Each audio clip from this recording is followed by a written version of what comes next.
Good afternoon, everyone, and thank you for taking the time to join us. We've got just a few people still signing in, so what I suggest is we just wait sort of 30 seconds, a minute until they're done, and then we'll start.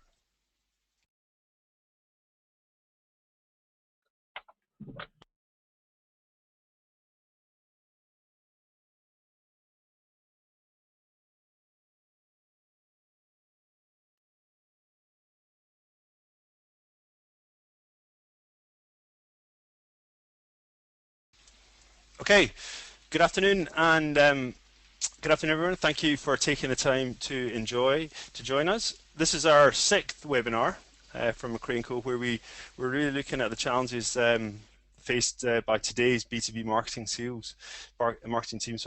The on-demand versions for the previous ones are all on our site, and in a few moments, I'd like to introduce Kevin Miller, who is the Vice President of Solution Strategy and is a B2B marketing automation expert from Salesfusion. But first, I just want to run through a couple of slides as context. Kevin's going to talk for about 35-40 minutes, and there'll be questions at the end. So please add them in the questions box on the right-hand side. So we should have about 45 minutes, maximum an hour for this afternoon. So really, the question is, what's changed? I mean, they're talking about, and we've all read the stats, and CEB have come out that in B2B buying today, buyers can be 50-60% of the way through their purchasing process before they're prepared to have a face-to-face or direct human interaction in terms of conversation with suppliers and their sales teams. Gartner and Forrester have said that in the next 5 years that could be 80%. So really, I think a question for everybody that is joining today is that what you're feeling is in terms of the way that buyers are engaging with you, and are you starting to experience that now, or can you see it coming? So how far into this sort of process as you are, because it creates some very, very fundamental strategic challenges for organizations in terms of how they adapt to that, because suddenly you're in a situation where buyers will go through the awareness stage, the education stage, and the consideration stage before they're prepared to have a sales conversation with an organization. And that means that marketing now has to look after the bulk of the purchasing cycle, and sales is having to deal with very, very compressed sales cycles.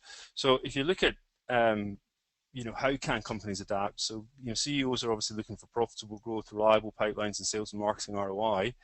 Sales teams are looking to deliver those growth plans with predictable pipeline. They're looking to improve the sales performance in terms of not longer, leakier pipelines, but shorter pipelines, quicker sales cycles, and they want high quality lead generation to help drive those shorter cycles, but they need to demonstrate value and ROI to the buyer very quickly in this compressed sales cycles. So they're focused on the bottom of the funnel, and they're trying to engage buyers that are hard to reach, less likely to engage earlier, and then they're more informed sometimes than they are, and they need more and earlier ROI. Marketing teams are now responsible for high quality lead generation and running pipeline acceleration programs, and they have to demonstrate effectiveness and ROI to the organization, but they have a very top of the funnel mindset and focus. They're focused on generating initial interest and awareness on creating the pipeline, but there's no middle of the funnel experience or tools in terms of how do you encourage buyers to move through the education and the consideration phase. So we have a very simple kind of model that we use to help companies adapt to this, which is all around you have to build a high quality database, you have to develop engaging self-educating content and put it together in lead nurturing campaigns that encourage buyers to move through the different stages of the purchase cycle using complex lead nurturing programs for top of the funnel, middle of the funnel, bottom of the funnel. You need to have the ability and the know-how to be able to zero in on sales ready prospects, and you need an MA platform to knit it all together from a technology point of view, because you can't do it without an MA platform. So just to give you a little bit of an example of, if you imagine that you were selling to the UK's top 1,000 manufacturing companies, okay, and you would know that there was maybe 3 lead decision makers and maybe 7 senior influencers on the buying team, and that would give you 10 prospects per company, so a total of 10,000 prospects. Now, route 1 is traditional marketing, and traditional marketing is buoyed on the basis that if the industry is congregating, then just make sure that you're present, events and trade press, and you have a website that will tell that story and brochure story, etc.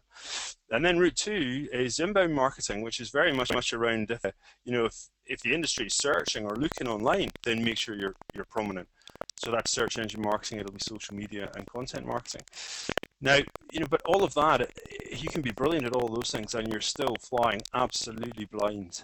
And you have no idea who is at the awareness stage, who is at the education stage, and who is at the consideration stage, okay, which is the marketing funnel.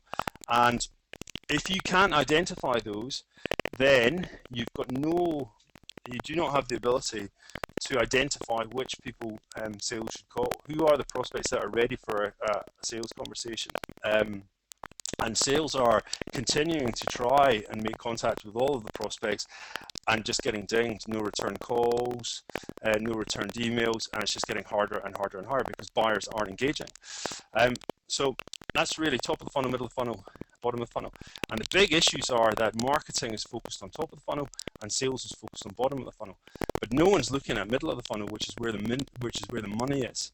And if you can imagine that all of your prospects, so those 10,000 prospects in manufacturing companies, if they were all eggs, how could you identify which egg was about to hatch? And by hatch, I mean that they're a decision maker who's got a problem that you can solve with a live project that's allocated budget, but most importantly, they've educated themselves on your company and your proposition such that they're ready to buy. They're ready to have a conversation. And if you could identify those and you only let sales talk to those ones, how much more effective would sales teams be and your sales organization be?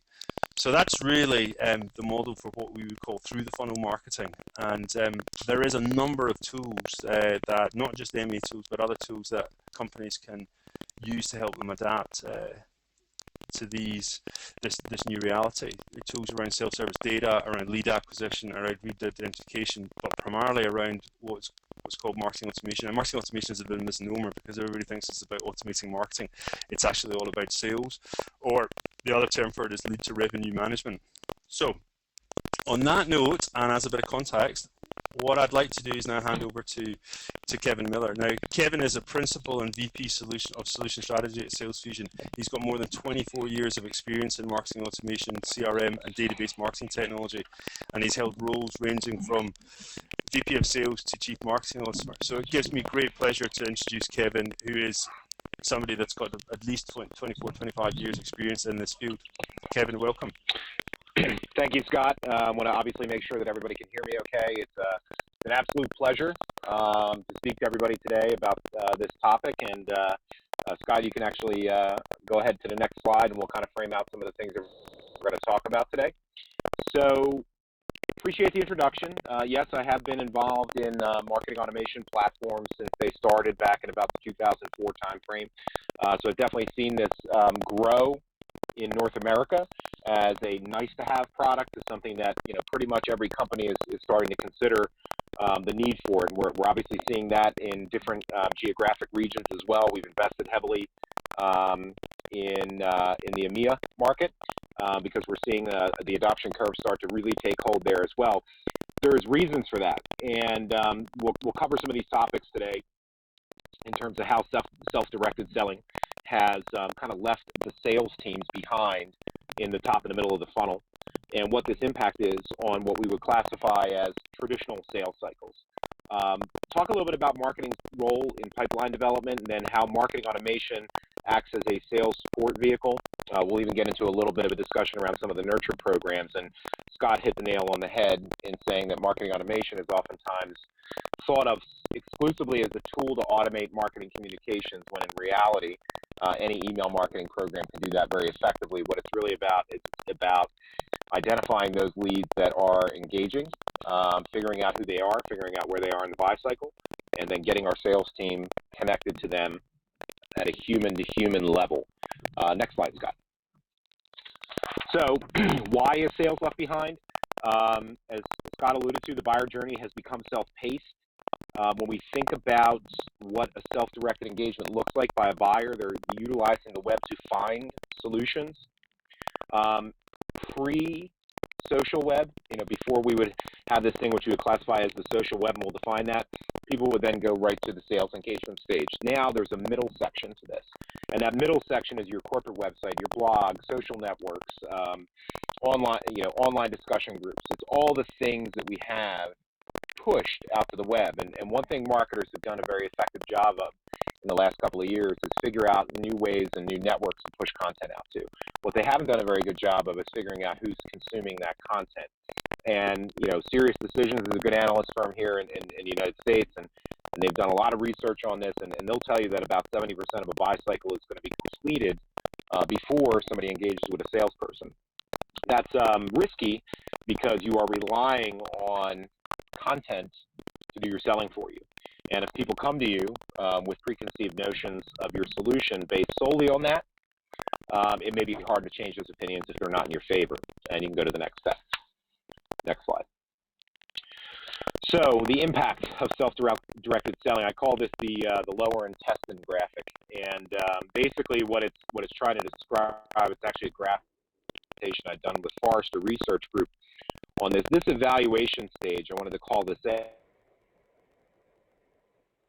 a much straighter line when people would go in, use Google, find a couple of options of a company, and then go right to their website and then engage with them. Now there's a lot of things that are occurring, such as peer review, trust development, research, sharing of information is all occurring in this evaluation stage on the web, pre-connection with your sales team.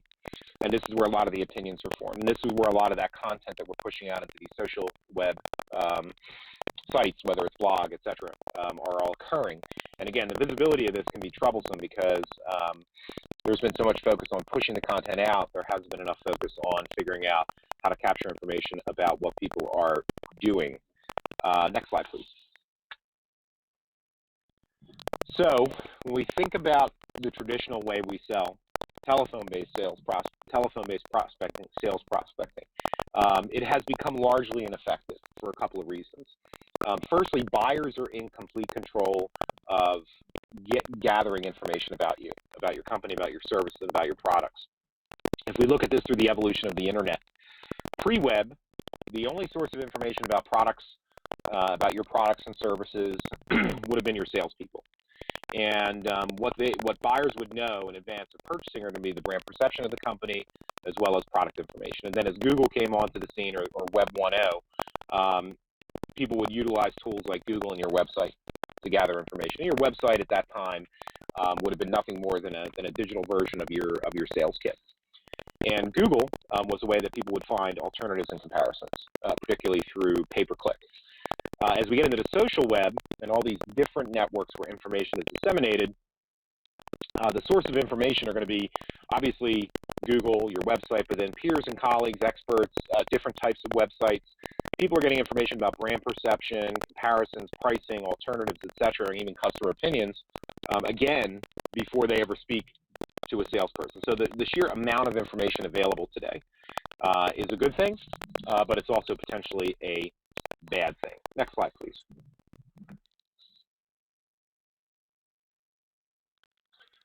So some of the problems with traditional teleprospecting. If we say logically that buyers are out there self-evaluating, and in the 10,000 manufacturing example that Scott gave you, a certain percentage of those folks are going to be looking to buy solutions at any given time. We have to make more phone calls and purchase more lists and do just more down and dirty telephone prospecting to go out and attempt to find those people who are out looking for products and services. The opposite may be true because the lack of efficiencies in telephone prospecting are going to take us longer to find those people. And by the time we do find those people, they could be so well engaged in their own self-directed sales process that we may not have the ability to turn them towards us.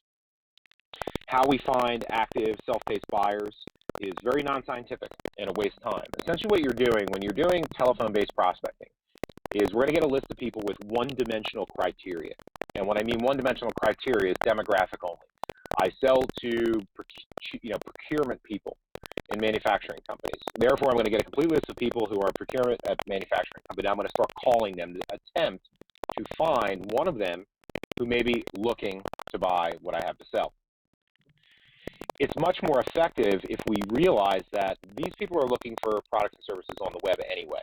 So we need to find them on the web where they're doing their evaluation rather than attempt to call all 10,000 of them and hopefully get the one person that's looking on the phone at that time when they're interested and receptive to the idea of receiving sales information.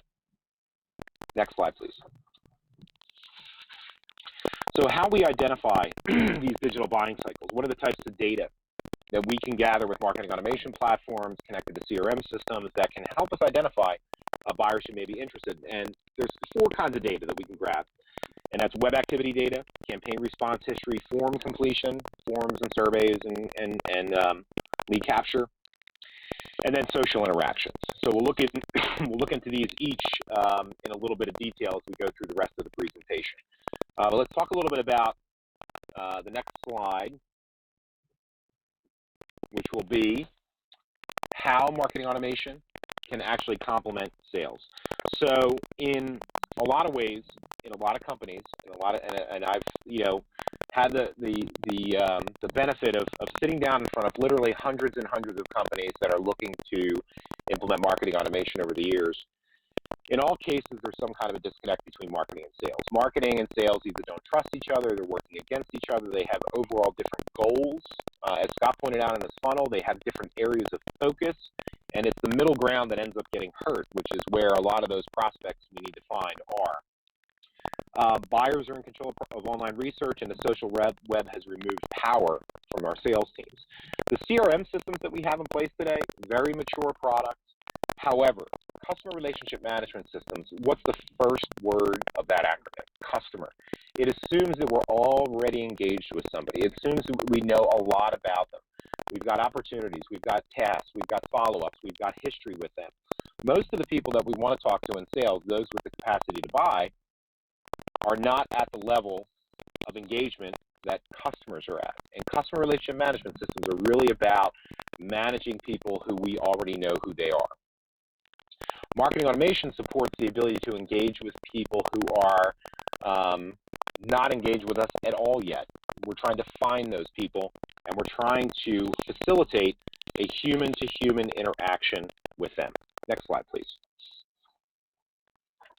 So there are going to be some specific ways in which marketing automation systems can help sales get back in the game, and we'll reference some of those types of information that we're going to gather as we go through this. Firstly, facilitating engagement between sales and self-directed buyers. If we can figure out who these self-directed buyers are, we can use that information to facilitate engagement by sales, and we'll explain exactly what that means. We can help to keep our CRM systems clean, keep unqualified suspects out, and we can hopefully eliminate the ever-present issue of lead leakage, which we'll talk about. Nurture cold leads, alert sales when there's high-value prospect activity in real time, and then give sales some insight into buyer interest before they ever call a prospect. So first thing, let's have a look at facilitating engagement. We can go to the next slide. Website visitor tracking is a technology. It's very popular in marketing automation systems. And what it does is it places a first party, not a third party. It's an important distinction from a privacy standpoint. It places a first party persistent cookie on a person's machine when they interact with us, if they either click an email or fill out a form or even just visit our website. And what that does is that allows us to capture those interactions and in many cases identify right to the email address the person that's having these interactions with us. The leads are then going to be scored, this whole notion of scoring, meaning we're going to measure and assign value to people's interactions, whether that's web page visits, downloads, etc. And we're going to push that information over to CRM, and then we're going to send an alert to a salesperson and say, an email, like the graphic there alludes to, Smart Marketing Lead Alert, this would be an email alert from Salesfusion that would say, dear salesperson, here is a lead that is assigned to you. They've had this interaction. Please follow up with them. This information is better information because it's information about what we call implicit behavior. Implicit behavior is that behavior that people don't know you're recording. I can fill out a form and tell you I am a CEO and I've got a huge budget, and none of that may be true. What I can't be dishonest about is the fact that I was on your website for 40 minutes, I was in your resource center, and I downloaded 3 white papers on a particular product. That implicit information is much more valuable than explicit information. Next slide, please. This is one of my favorite graphics that I've used over and over again to try and really hammer home the point of what marketing automation platforms are all about. If we first think about why disconnect occurs between marketing and sales, it's actually kind of easy to figure out. All marketers are trained to focus on what we call reach. That's really all marketers care about, at least initially. We want to reach as many people as we possibly can with our ads and with our message. That's why I'm sure a television ad during the World Cup is going to cost a lot more than a television ad during a regular game. That's a very different focus than what sales has. Sales only wants to talk to people that have the capacity to buy. And there's a big difference between the group of people that marketing want to talk to and the group of people that sales want to talk to. And what happens is, or what has historically happened is, marketing will send out a campaign, get 1,000 clicks, and think that that's great, they've done their job, and they're going to push everybody that clicked through a campaign through the CRM, either by loading it in via spreadsheet or otherwise, and give it to sales. Sales will look at that and not be able to logistically call into or connect with all those people. So what they do is they cherry pick. I don't know if in the UK cherry pick is a term that would make sense, but what that means is they're going to go out and pick the people that they feel, in a gut feel way, who they're most likely to be able to connect with. I know somebody at this company, I've worked with this company before, so-and-so knows somebody at this company, so they're going to work within the areas of their comfort level. Now, that's going to be a small universe of the 1,000 people that we pushed over. Maybe it's 100, maybe it's 50. Of the 1,000, there are going to be people who are interested, but who are not being communicated with, and they're going to leak out the bottom of the funnel. And it's like any plumbing professional would tell you that when a pipe clogs, it will leak. And this is a very common phenomenon at many, many companies. Next slide, Scott. Marketing automation attempts to completely clog that leak. And how it does it is it recognizes who the people are that are having these interactions, and instead of sending a huge number of leads to sales, it will score them first. And it will say, these are the right leads that we need to send. Rather than send 1,000, we're going to send 50. And then we're going to alert sales, typically through an email alert, and give them the information that they need to know about the lead. This lead is being given to you because they've been on your website this week, they downloaded this, they clicked through this email, they filled out this form, and they answered this question this way.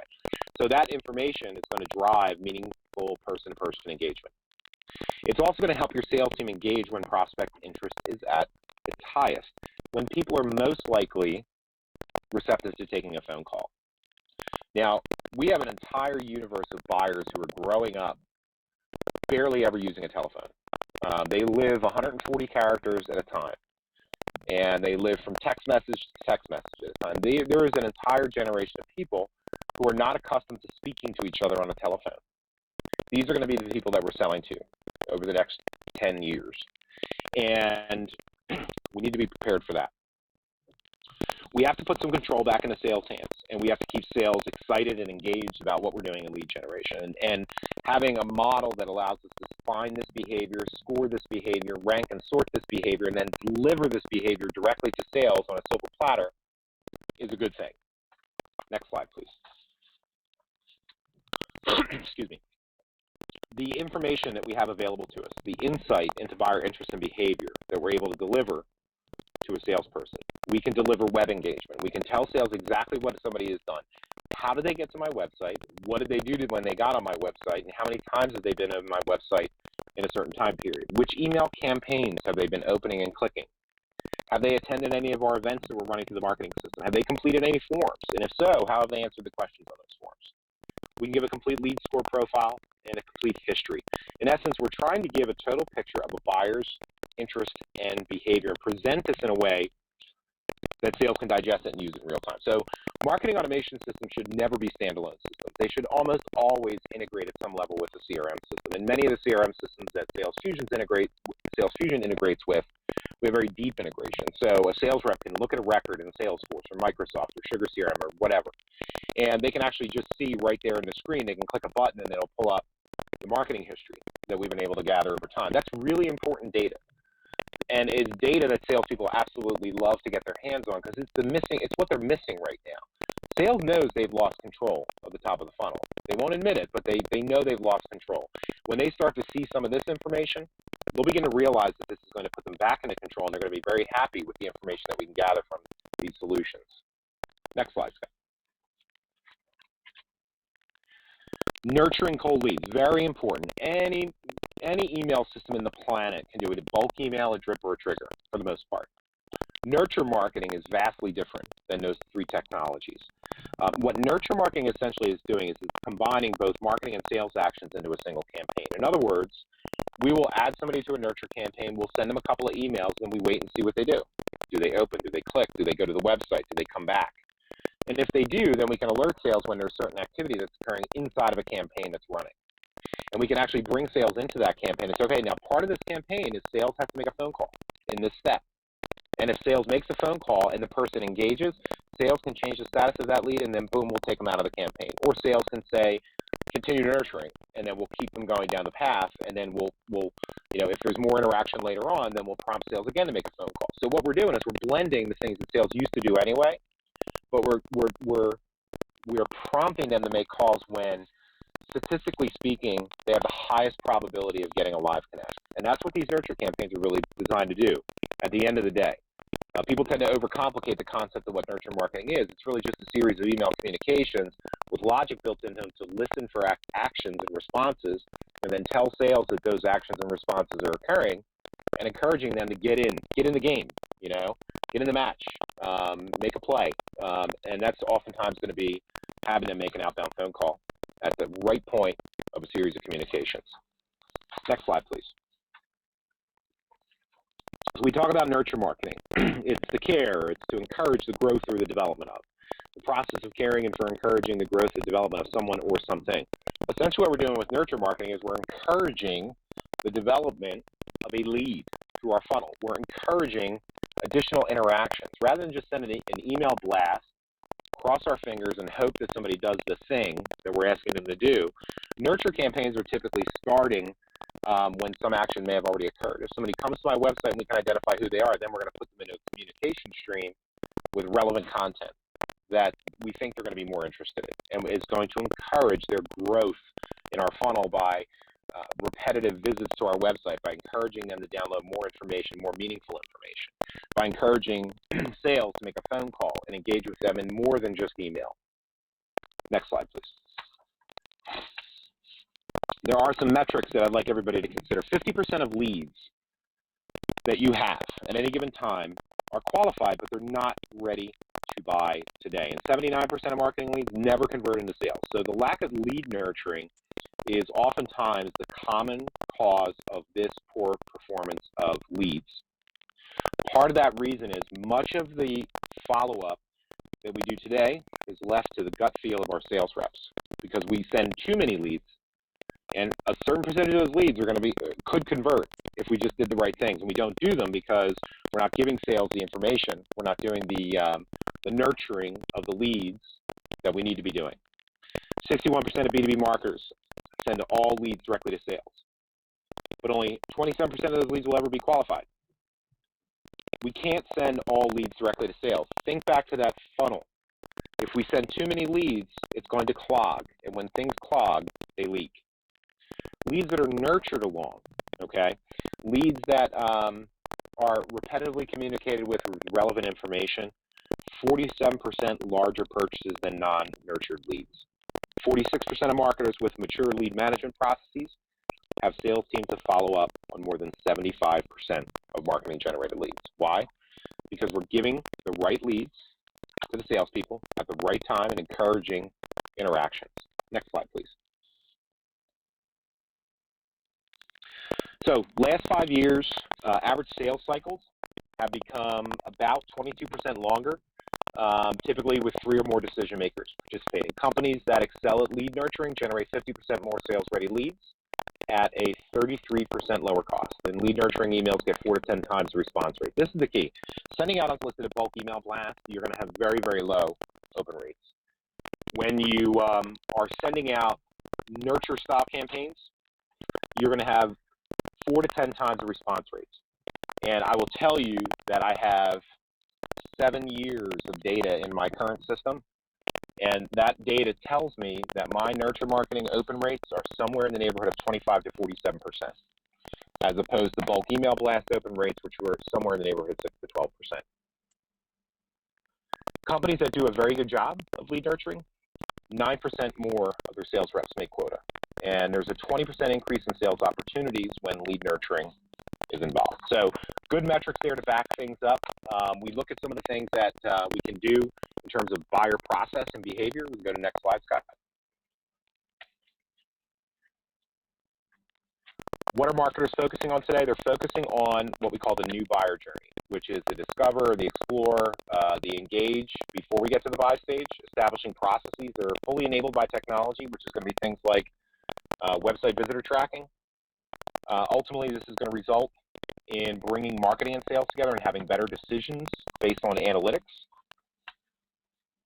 And you go to next slide, Scott. In terms of who is using marketing automation systems, sales access and marketing automation data is definitely increasing. And most access is occurring through the core CRM platform. So understanding how marketing automation will connect and interact with your CRM system is key.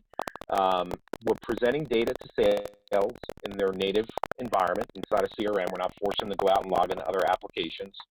And we are seeing a very large increase of marketing automation data being made available to sales. It's really key because if the systems are built on the notion of integrating marketing and sales, it stands to reason that our data needs to be able to go where the salespeople live. You can go to the next slide, please. Companies that do this right, even just down to the data level, perform better. Aberdeen Group has this way they track what they call their top performers, which are the top performing companies in their different categories or groups, if it's manufacturing or within manufacturing, medical device manufacturing, whatever. Great statistics. 73% of companies across all verticals that are quote-unquote top performers are integrating web page visits into their CRM systems. So why does that make so much sense? It makes so much sense because that's the key piece of data that sales doesn't have today. That's the piece of data about the evaluation stages they're in that sales does not have. Next slide, Scott. Tangible benefits to integrating marketing and sales. This was from a study that we actually commissioned from a research group here in the United States. Percentage of companies who are achieving their revenue goals by degree of integration between their sales and marketing systems. So 80% are hitting their goals when they have their sales and marketing systems well integrated. Not surprising because these are the companies that realize where the buying is occurring, where the evaluation is occurring, and they are getting that information, capturing those people, and putting them in front of sales. It just makes perfect sense that they're going to perform much better. Next slide, please. So a couple things about marketing automation, the technology itself. It's a platform approach. It includes all the normal key functions you would expect. It's got the email marketing. It has the landing page. The key piece, it has the website visitor tracking. Some, like Salesfusion, will have full event management. And then it will have lead scoring and lead management. I mean, that's the real piece that we need. Otherwise, we're just an email tool or a web analytics tool. Advanced marketing analytics and reporting is key as well. Next slide, please. Typical buyer of a marketing automation platform has been heavily weighted towards B2B, but we are seeing business to consumer starting to adopt at least the nurture marketing philosophies. SMB through enterprise-sized companies, there is no size restrictions. Companies will usually have some kind of an installed CRM system in place and a sales team in place, and marketing is ultimately the ones who are tasked with lead generation. The lead gen programs can include things like emails, webinars, pay-per-click campaigns, any kind of online advertising, and of course, social media. Typically, the marketing departments are using a combination of disparate tools, like I have an email tool, landing page tool, etc., that I'm using, but they're not connected or communicating at all with CRM. Next slide, please. Trends that we're seeing, there's a movement away from bulk email blasts. They're just not as effective as they used to be, and everything is moving towards these nurture-based programs. CEOs, CFOs, CMOs, COOs are starting to understand that sales and marketing teams that are not aligned means that revenue goals are not going to be met. And they're starting to realize that. And they're looking for that. That's why Forrester Research doesn't call these systems marketing automation systems. They call them lead to revenue management systems. And there's a response to changes in online behavior. People are starting to realize, okay, we get it now. We've pushed all our content out to the web. Now we have to do something with it. There is a notion of integrating all the online channels. You know, we have social, we have email, we have PPC, we have blog. We have to figure out a way to get all the data into one place.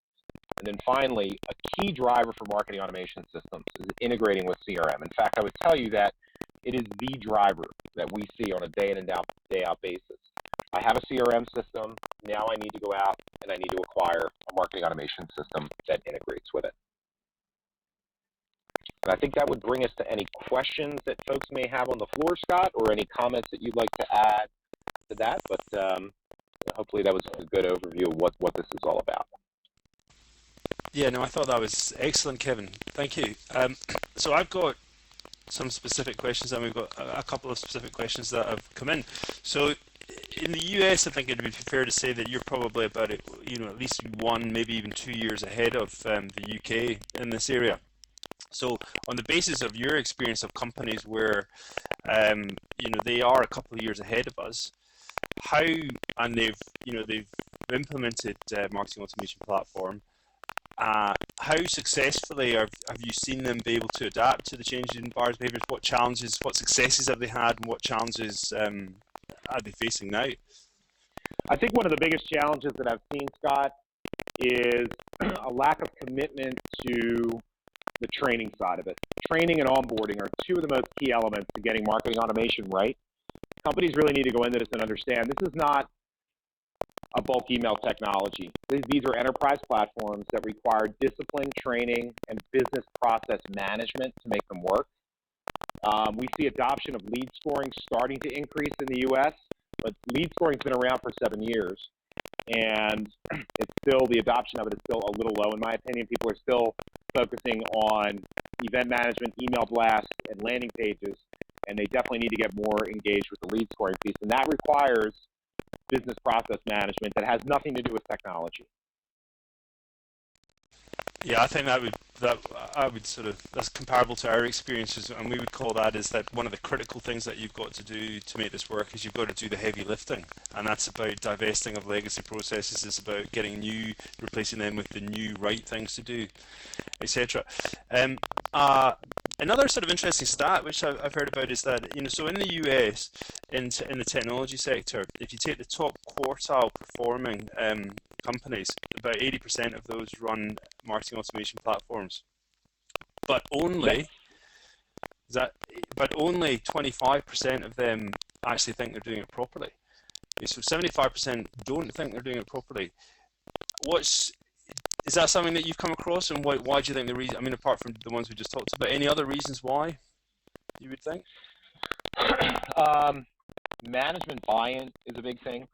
Like any technology, if we think back to when we were implementing CRM systems, we needed to go out and we needed to get the C-levels engaged in the process and really buy into the notion of we're going to change the way we do business from the top of the funnel down through the bottom of the funnel.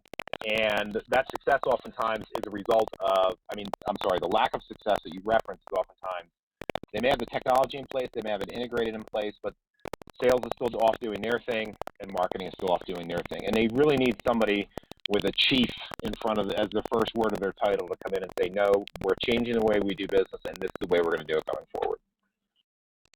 Yeah, I think I've heard of in the States you have a chief revenue officer who's now responsible for the entire, both marketing and sales, and that actually they start to align the resources against the awareness stage, the education stage, the consideration stage, and the solution stage with a single point responsibility across 4.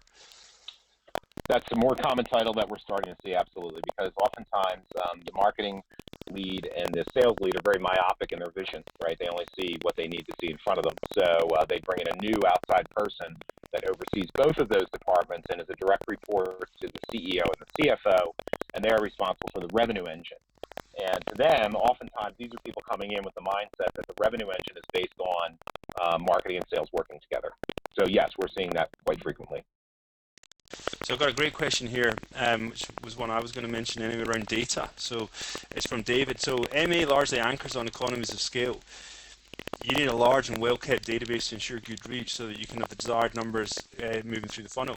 How would you recommend building your database? What's the most cost/time effective method? I mean, there's no one right way to build it. It's a combination of things. You can always do traditional list acquisition. That's moderately effective. You have to figure out where your buyers live online. You know, what are they reading? What type of sites are they going to? And you have to push your content out there, whether it's blog syndication, whether it's a combination of PPC, whether it's a combination of social media. You got to get your content out there, and you have to get found.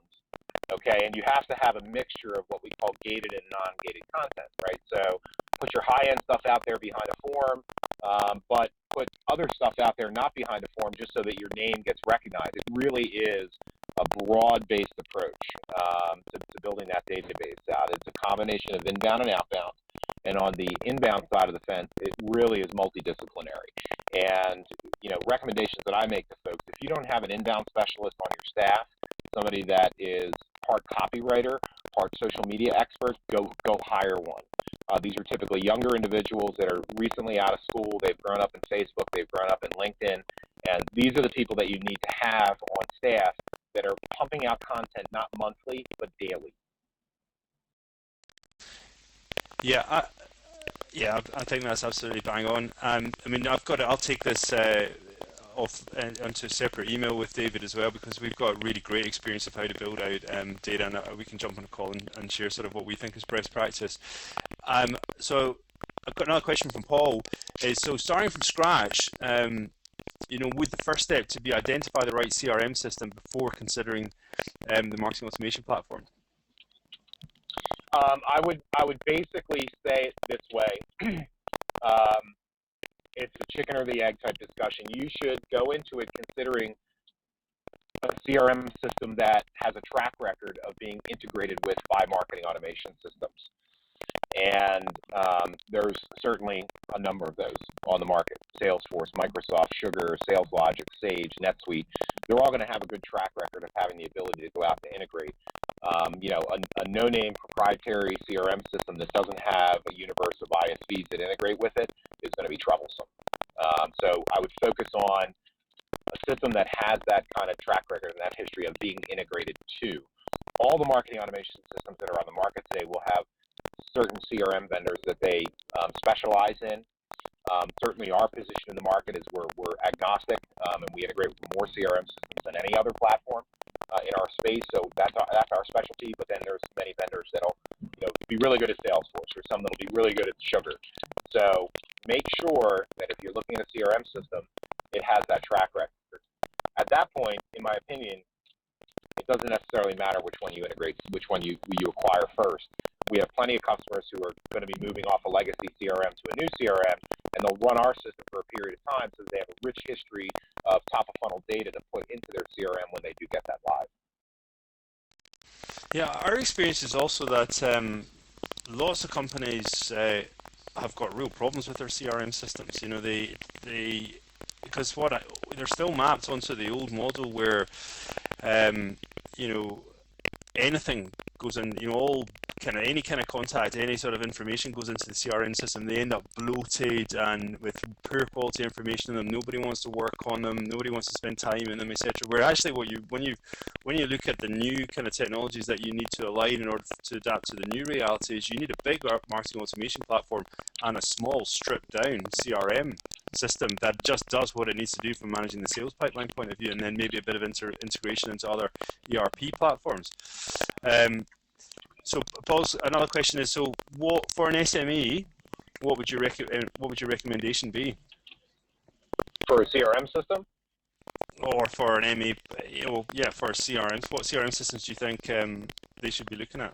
Well, first of all, for marketing automation, I will always recommend Salesfusion. For a CRM platform, look at the size of your sales force. If you have 4 salespeople going out and investing, $20,000 a year, or 20,000 USD per year on Salesforce.com Enterprise Edition, I wouldn't recommend that. I would go and I would look for something that has more of an SME customer base, like a Sugar or a Microsoft. It would be impossible for me to say which CRM is right for any company, any particular company, without knowing a lot more detail about it. But obviously, all the CRM systems have their per license, per user costs published on their websites now. Research the pricing on it. Get your broad feature set, and understand that you can have a company with a very small sales force of 4 people, but they have a 50-person client support team. In that case, you're not going to implement a CRM system based solely on the sales needs. You have to base it on your service needs, and Salesforce's Service Cloud might be the best solution for that, and you tack on a few sales users. So it's difficult to answer that clearly and concisely, but I would always recommend Salesfusion.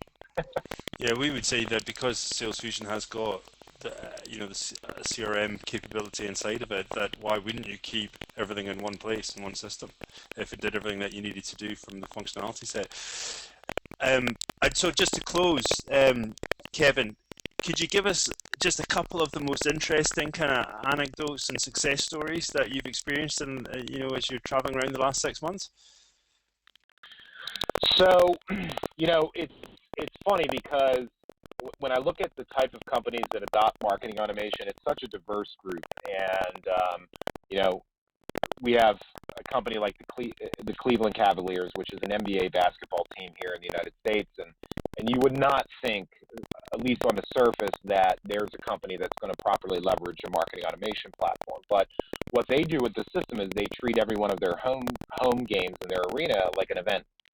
And they have a whole nurture campaign built around their ticket holders for each one of those events. And they're communicating in the days leading up to them attending the game and the days after, and soliciting feedback and putting out surveys. Did you like the experience? Then we have, more just straight up traditional companies like a Fujitsu throughout Europe, who is basically going out and building really high-end nurture-based programs to try and capture more of those interactions and sell more products to their customers. To a retail bank who's looking at their database of customers and trying to figure out through advanced segmentation, if somebody has these 3 products, are they likely to buy this next product? And if so, we want to build the proper communications around them. The common thread across all these different types of companies that integrate marketing automation is that they are communicating more intelligently. They're really thinking about what they want to say to their customers, what they want to say to their prospects, rather than just spray and pray or batch and blast. They're really being careful about how they message people. And across the board, they're getting tremendous results from that, not just in clicks and open rates and traditional marketing metrics, but in an overall engagement and selling more products and keeping customers longer. So it's that whole notion of communicate smarter, communicate better, I think is a good, consistent story that we see across companies, regardless of what vertical market segment they operate in.